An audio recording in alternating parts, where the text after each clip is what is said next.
Bonsoir, bienvenue à la deuxième partie de l'émission Les enjeux de l'économie. J'ai le plaisir ce soir d'avoir parmi nous Monsieur Nissim Meyer. Donc bonsoir Nissim. Bonsoir Lionel. Vous êtes gémologue, diamantaire et membre de la bourse du diamant de Ramat Gan. Donc on va pouvoir parler diamant dans cette émission. Pouvez-vous nous présenter la bourse du diamant de Ramat Gan en Israël? Alors la bourse du diamant est une place forte du diamant, un endroit prestigieux, confidentiel, sécurisé au maximum, qui est composé de 4 immeubles interconnectés entre eux, à peu près 2000 bureaux diamantaires, plus une salle de marché qui comprend, dans les jours où il y a du monde, peut-être 1500 personnes facilement, qui font des transactions de diamants toute la journée. Comme le dit en anglais, le Diamond Exchange, il y a vraiment un échange de diamants parce qu'on ne peut pas tout avoir, donc on est obligé de chercher à droite, à gauche, qu'est-ce qui se passe. Environ, il y a 3000 membres de la bourse actifs, 15 000 personnes qui travaillent et qui transitent, dont les visiteurs étrangers qui viennent à la bourse. Voilà. Donc une des principales bourses avec celle de la bourse d'Anvers, et aussi on voit émerger la bourse de Hong Kong. La bourse de Bombay plutôt avant la bourse de Hong Kong. La bourse de New York a toujours été une bourse établie pour le marché américain principalement. La particularité d'Israël, c'est que c'est vraiment une bourse internationale. Anvers c'est une bourse aussi internationale, mais plutôt dirigée sur le marché européen. Alors que Israël, c'est les Israéliens en eux-mêmes, hein, ils aiment aller vers les autres et trouver des marchés en Indonésie, en Corée, un peu à droite à gauche. Est-ce que c'est justement pourquoi Israël, finalement, elle n'est pas producteur de diamants? Qu'est-ce qui fait qu'elle soit leader dans la bourse du diamant? D'abord, je pense, avant tout, c'est un don d'en haut, que nous avons eu le don d'Hachem, que nous avons eu la possibilité en Israël d'avoir une bourse aussi forte dans le diamant. C'est historique. C'est Anvers, dès le départ, les Belges qui nous ont donné un petit coup de main et ça a bien progressé, je dis pas grâce à la Deuxième Guerre mondiale, mais pendant la Deuxième Guerre mondiale, où il y a eu beaucoup de travail qui ont été donnés, alors qu'en Belgique, en Hollande à l'époque, où il y avait une bourse, ne pouvait pas se faire. Donc ça a été donné ici, il y avait des tailleurs de diamants bien avant la création de l'État d'Israël. Et c'est ça qui a donné tout un essor au départ. Maintenant, ça suit une tradition que toutes les bourses du monde entier suivent. Il n'y a pas de production à New York, il n'y a pas de production en Belgique, il n'y a pas de production en Inde, il n'y a pas de production, en Israël aussi. Et cet essor a été donné principalement par la taille au départ. Et puis c'est vrai qu'on le voit, c'est-à-dire qu'un vrai savoir-faire dans la taille du diamant, donc on va dire que le diamant brut est ailleurs, mais vient finalement être taillé, c'est-à-dire qu'il y a un vrai savoir-faire de la taille de la pierre en Israël, finalement, au niveau mondial. Alors, c'est vrai qu'Israël a été un point central de la taille du diamant, maintenant c'est un peu moins, mais les grosses pierres restent toujours la propriété des tailleurs israéliens, c'est-à-dire la propriété, entre guillemets, la propriété artisanale. Nous avons un vrai savoir-faire qui nous permet d'être leader dans le diamant en général, mais aussi grâce à nos grosses pierres. Et au niveau des producteurs, des principaux producteurs du diamant, qui sont-ils? Alors, producteurs, au niveau du brut, c'est bien entendu historiquement l'Afrique du Sud et tous les pays, le Botswana, le Zimbabwe, aussi la Russie, en Sibérie, il y a de très beaux diamants qui sortent de là-bas. L'Australie est un très gros producteur de diamants, mais pas en qualité, mais en poids.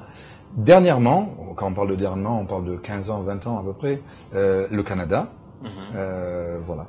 Et au niveau des consommateurs, on retrouve énormes consommateurs, notamment en Inde, hein, je crois. Alors, il faut savoir que le marché consommateur mondial, c'est les États-Unis, avec 40% à peu près. C'est des chiffres que j'ai découvert il y a pas longtemps. 40% de la consommation mondiale du diamant. Je ne sais pas si c'est en carats ou si c'est en argent. Néanmoins, les marchés émergents comme l'Inde et la Chine portent le marché du diamant d'une manière incroyable. Et la Russie aussi. La Russie consomme. Et on voit des partenariats entre la bourse de Ramat Gan en Israël avec l'Asie, avec Hong Kong, je crois. Il y a un partenariat, en tout cas dans la création. Shanghai aussi. Plus qu'un partenariat, étant donné que la bourse d'Israël, au travers de la fédération des bourses, Anvers et Israël, ont été les précurseurs de l'installation de certaines bourses dans le monde, comme celle de Singapour, peut-être celle de Hong Kong, voilà. Et comment se porte le secteur du diamant aujourd'hui avec la crise internationale Alors, valeur refuge?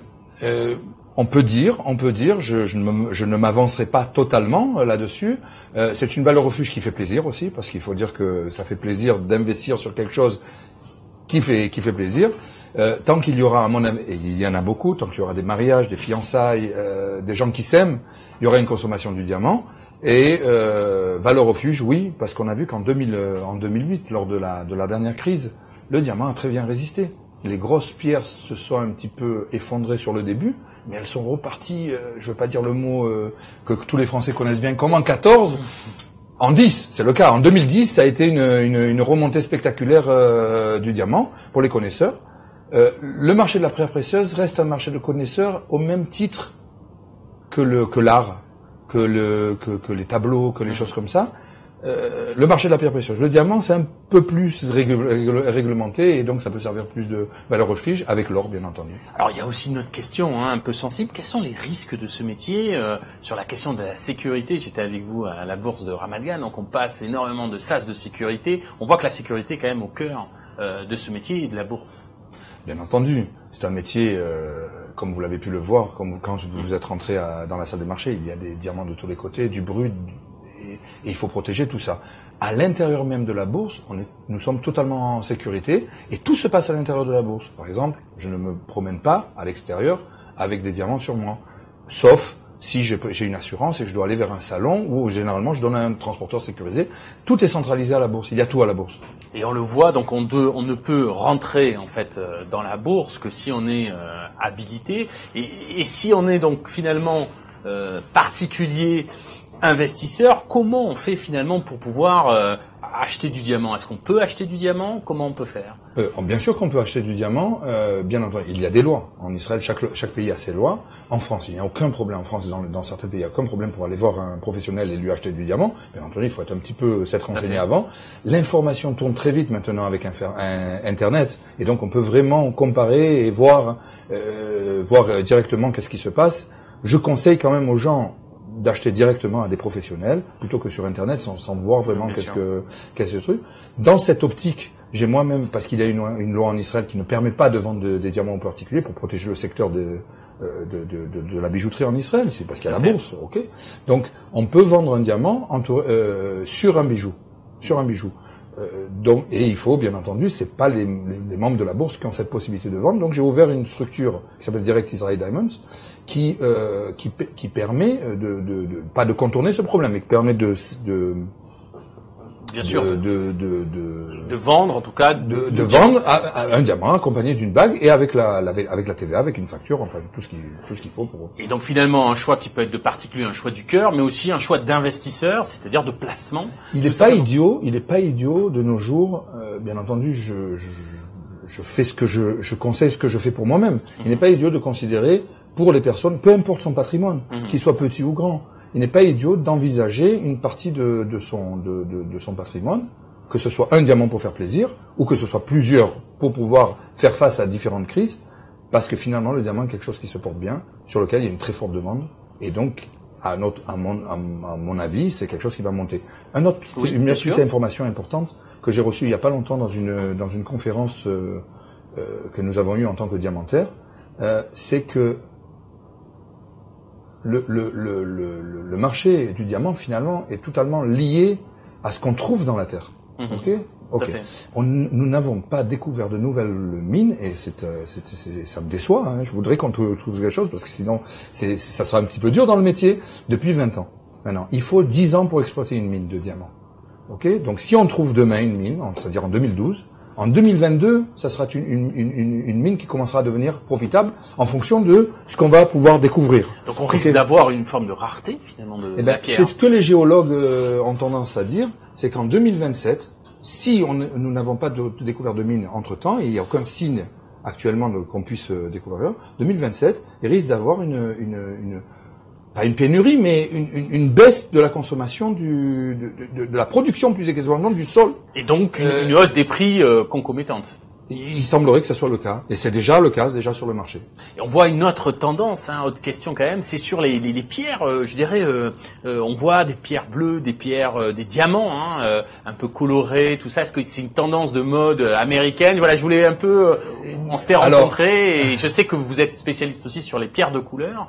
Est-ce que vous pouvez nous donner un petit, je dirais, aperçu? Là, on rentre plus dans l'économie, on rentre dans le côté passion, le côté chose. Alors, il est vrai qu'il est agréable en tant que diamantaire faire autre chose que la marchandise courante. Tout à fait. Ok. Donc, même la marchandise courante est agréable. Tout à fait. On va dire dès que je suis en présence d'un diamant rose, par exemple, ou un diamant bleu, j'ai plaisir à voir, j'ai plaisir à négocier. C'est vrai que c'est très beau. Ça peut être très beau, diamant jaune et ainsi de suite, ainsi que les pierres de couleur, saphir, rubis, émeraude et d'autres, qui sont vraiment dépendantes d'aucun contrôle du marché, parce que c'est vraiment ce que la terre produit. Et l'autre question qui me vient quand même, c'est que vous avez plus de 25 ans dans ce métier. Vous avez aussi énormément travaillé à l'intérieur même de la transaction au jour le jour. Vous m'expliquez que vous voyez des centaines de pierres. Et des mines et des voyages. Et des centaines de pierres par jour. Dans la salle des marchés, c'est ce qui se passe. Exactement. Donc, énorme travail. Comment comment cette expertise, finalement, vous êtes gémologue, donc c'est un vrai métier, finalement. Vraie expertise. Et on peut aussi, sinon être piégé.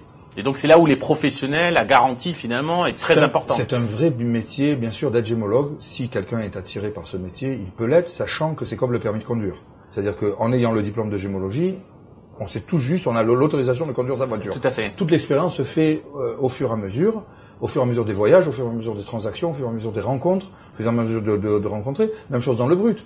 Il y a certaines catégories de brut que je ne connais pas parce que j'ai pas vu le résultat derrière, donc je touche pas. Ou alors je me renseigne auprès d'un autre diamantaire qui connaît ce type de marchandises. Voilà, c'est tout. Et il y a un autre point quand même, c'est ce côté de certificat quand même. On fait pas entre guillemets n'importe quoi. Chaque pierre est quand même vérifiée. Il y a un contrôle. Et donc ce qui fait qu'il y a quand même l'ADN, on va dire, du diamant qui permet quand même de vérifier que ce soit pas un faux diamant et tout ça. Effectivement, chaque diamant qui est d'un certain poids, d'une certaine qualité, passe par une certification. Il y a plusieurs certificats internationaux qui sont cotés, et passe par une. C'est une carte d'identité du diamant qui va authentifier le diamant. Est-ce que le diamant est totalement naturel? Est-ce qu'il a subi des traitements? Tout ça, tous les certificats vont donner ce type de renseignements. Et aussi donner la qualité du diamant et ainsi de suite, qui va totalement être une résultante du prix et de la cote de ce diamant. Une autre petite information intéressante, je pense pour les téléspectateurs, c'est bien de le savoir, c'est que 85% de la production mondiale du brut de diamant est en dessous de 15 centièmes. C'est intéressant de le savoir. 15 centièmes, c'est 0,15. Ok, donc pour arriver à un carat, c'est loin. Et 15%, donc le 15% restant, sont des pierres qui sont adéquates à la bijouterie, qui sont au-dessus de 15 centièmes. Tout à fait. Ou même, je crois, environ 10-15 centièmes. Voilà. Donc les gros diamants, on me dit qu'est-ce que c'est un gros diamant? C'est déjà un demi-carat. C'est déjà un gros diamant. 1 carat, n'en parlons pas. 2 carats, n'en parlons pas. Et donc on voit rareté quand même du produit, marché quand même tout à fait, on va dire, plutôt fermé, sécurisé, de professionnels, et donc et en même temps, on l'a vu, les particuliers n'ont pas forcément accès, mais peuvent avoir accès finalement directement, par notamment Direct Israel Diamond. C'est ce qu'on a pu parler en tous les cas. En tout cas, merci encore Nissim Meyer. Je rappelle que vous êtes responsable de Direct Israel Diamond, que vous êtes diamantaire, que vous êtes gémologue. Merci encore de nous avoir fait explorer ce monde du diamant. Merci Michel à la technique. Merci à Vlad et Jacques de Vizen TV. Merci à vous et à la semaine prochaine. Merci Lionel.